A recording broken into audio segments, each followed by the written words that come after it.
Hello, and welcome back to the Impossible Entrepreneur Podcast. I'm Architect Anna, and I'm an entrepreneur on a mission to do the impossible.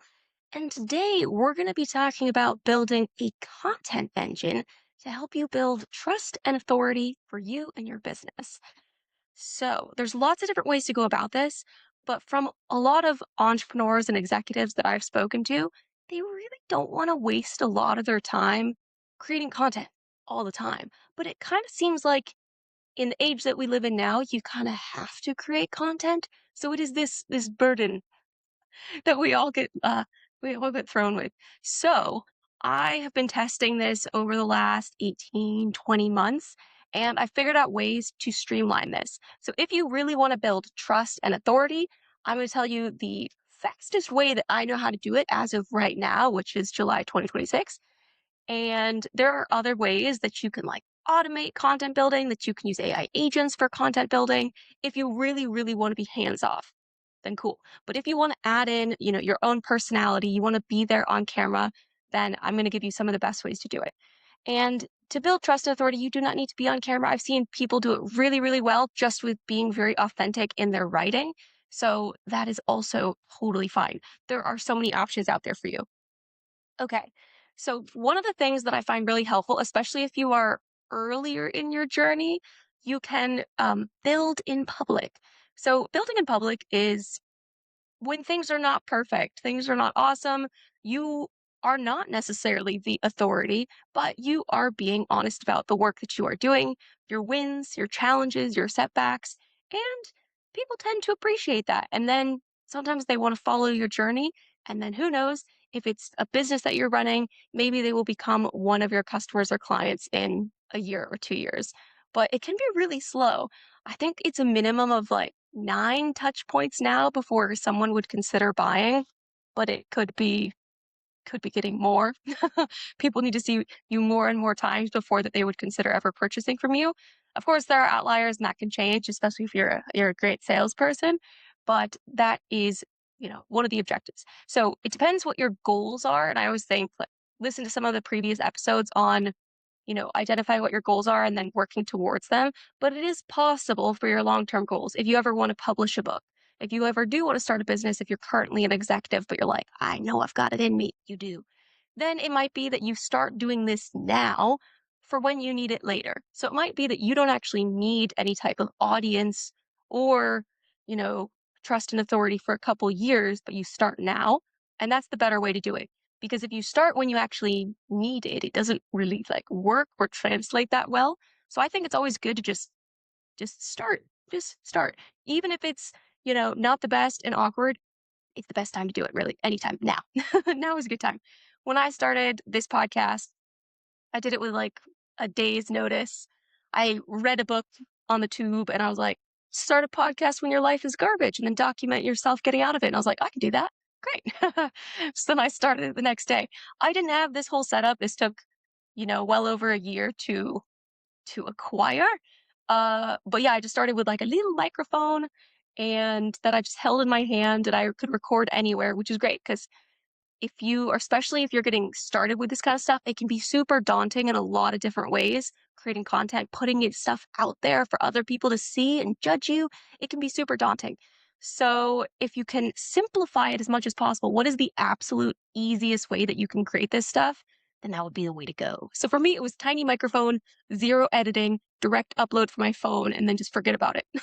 Especially because I was documenting stuff when I was in the thick of it. It's not like something that I necessarily felt super comfortable being out there. But now that I've gotten out of that situation, I feel really, really glad that I did document everything and that it is out there. Because sometimes it comes up oh, why don't you talk about this thing? Or how do I know that I can trust you that this is something that actually happened to you? And you're like, well, I had 300 episodes documenting it. So it's there.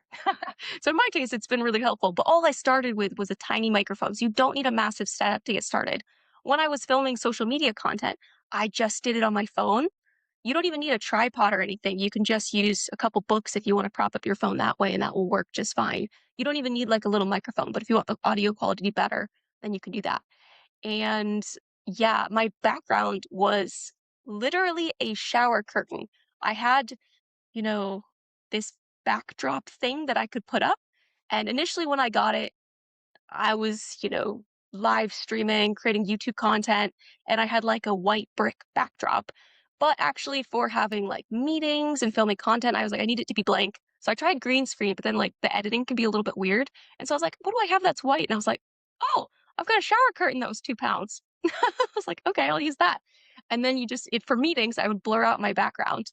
And yeah, it was not a white wall, it was a shower curtain. And also worse than that, my cat had like poked a bunch of holes in it, so I had to tape the back of it. So you really, really, you do not need to start with a crazy setup. Ideally, you're going to be in a better situation and you have at least one blank white wall that happens to be like in front of a window, then awesome.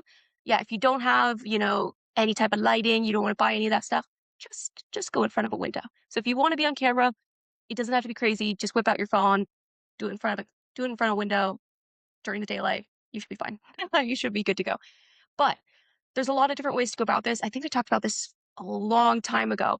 But if you think about your industry and your particular area of your industry, whatever that might be, if it's AI, if it's finance, if it's marketing, then if you can break down your industry into 12 different subtopics that you feel really, really comfortable and somewhat passionate about, awesome. Then what you do is you ask a simple question about that subtopic. So if I was doing AI, I might say like a subtopic is AI training for non-techie people. So like non-technical beginners, mostly the area that I work with.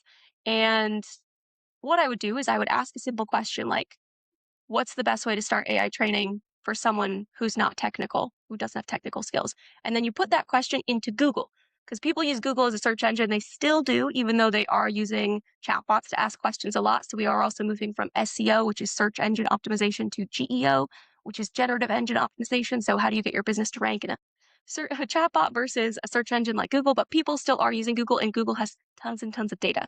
So people have asked these questions into Google for years. So if you look up that question, what will happen is there'll be a drop down with, people also asked these similar questions. There's usually about 4 or 5 options. And then if you click the drop down arrow, more options will appear. So if you look through those other options, I don't follow along. If you look through those other options and then you look at the other questions, if there's some that stand out to you, do the drop down arrow again and even more will appear. And once you've found 30 questions that sound really good, you're like, okay, that's cool. I can understand that. What you do is you put all this into a spreadsheet. So you put your overall topic, which again might be AI, might be finance, might be whatever. And then you put your 12 subtopics in. So it's 12 subtopics. And then for each one, you just put 30 questions. So do this over and over again. So for the first subtopic, put in a very simple question, put that into Google, look at the drop downs, check the drop downs. So you get your entire spreadsheet. You've got 30 questions for each of your 12 subtopics. And then what you do, this is all you got to do, is just film a 60-second video answering that question. And then you've got a whole year's worth of content. Ta-da! That's a really, really easy way to do it. So if you want to do individual clips, that's a really great way to share value. Because if you want to build trust and authority, give value, give your opinions. If you want to be a thought leader, share your thoughts. And one of the other ways to do it, which is the way that I've been building content, is I combined my podcast efforts with my social media content creation efforts. And so I create this long form podcast. And at the moment, my camera is a little bit glitchy, so I need to fix that. So I probably won't use this for shorts if it doesn't get fixed, but I'll sort it out. Technical issues is always the way. Um, I had to refilm this entire episode because of this. I think it's honestly because of like the heat wave, but it is what it is. So what you do is you film like long form. So I'm filming these podcasts, which are anywhere from like 15 minutes to 30 minutes. And then you take that and you cut it up into shorts. So you don't actually need long form content, even though the long form is one of the best ways to build trust along with live streaming, actually. But if you want to be able to only like film one batch once a month, what you can do is just gather all your newsletters that have been coming into your emails for the last month, make some notes about the different pieces of news that have been interesting to you, and then just spend 30 to 45 minutes going through the newsletter on camera like this, like look down at the notes and then look back up at the camera and talk like, what's the topic? What happened? What are your thoughts on it? Any predictions? Anything like that? And yeah, just film like 45 minutes of you doing that really comfortably, just chatting like you would explain something to one of your friends or family members who maybe doesn't understand your subject matter that well. And yeah, then what you do is you just drop into like an AI social content splicer and it will cut it up into shorts. So the one that I use is Opus and it takes these long form podcasts from Riverside. And Riverside actually just recently also released that it can do social scheduling, which it couldn't do before. So that's why I have two platforms. But yeah, I can just record everything on Riverside and then actually have it cut up into shorts and schedule it directly from here, which if that's what I was doing now, that's what I would do.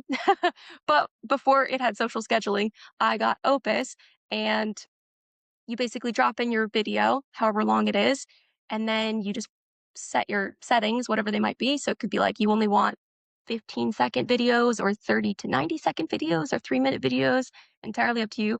And then it will just cut them. I'd say personally go 30 to 60 seconds because then you can always add more really, really easily in case it cuts off something. But then it'll have like these little good bite-sized moments and people have short attention spans anyways. But then at least you'll be like front of mind when people are scrolling if you do post multiple times a week or every day. So that's just something to bear in mind. And yeah, it's great. So you take this like 30, 45-minute thing of you talking about your newsletter, only have to do it once a month. Try to look nice. If you don't have a big setup, try to do it in front of lighting, try to be natural and friendly, and then drop it into something like Opus or one of the other, there's tons of these different tools out there. And then it'll cut it up into these shorts. It'll add captions. You can add B-roll. It will be super easy to edit. It will also add in like little titles at the top.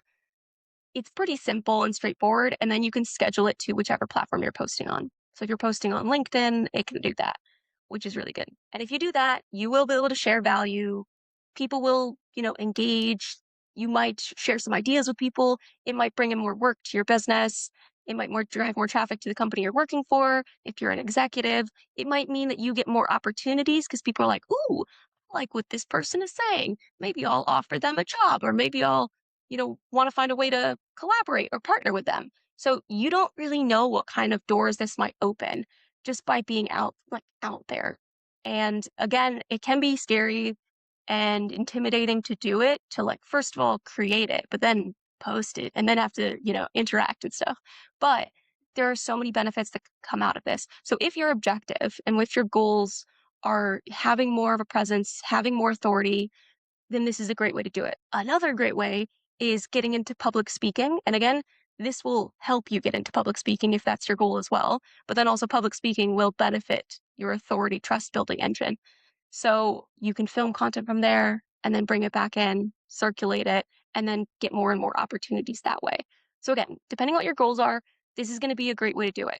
So you've got the option to, answer a question every single day and just answer the question because you're the knowledgeable expert in your subject matter. And you can post content every single day that easily, really simple. Or you can just once a month go through all your newsletters, talk about them, joke around a little bit, describe things, have some ideas, anything you've been working on, any kind of like use cases or client stories without any specific details that you could share that relate to something, then great. And then just again, have that cut up really easily and schedule things out. So you can batch do that in a day, in like a few hours if you want to. So my entire content system used to take me more than 40 hours a month. I used to do 22 podcasts a month and a social media reel every single day on 7 different platforms. And now it takes me about 5 hours a month. So I do like an hour of planning, an hour and a half of recording. Tends to be like 4 or 5 episodes at once when it's not a heat wave. And and then it's just, like maybe 5 minutes of tweaking and then, posting. I've created some AI systems that make the content writing much, much faster. But again, it really depends on the systems. And it's not something that works immediately. It is very much something that you do it, you test, you then learn from the feedback that you get, you iterate, you improve over and over again. So, I mean, this whole experience, I've learned a ton and I'd have to like really go through like every little lesson learned from it.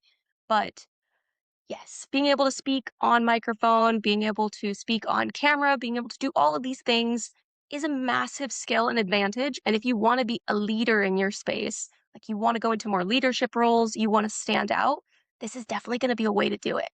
And you will get noticed. Just make sure that if you are working for someone else, you align with whatever their policies are. But I personally am with the stance that you should work for companies that allow you to do what you want in your personal time without too much interference. Entirely up to you. So those are a few ways to build a content engine and then also build your trust and authority in your space. And next episode, we're going to be talking about the automation boundary. Ooh, what is it? Very exciting. We will find out. Dun dun dun. Okay, I'll see you guys then.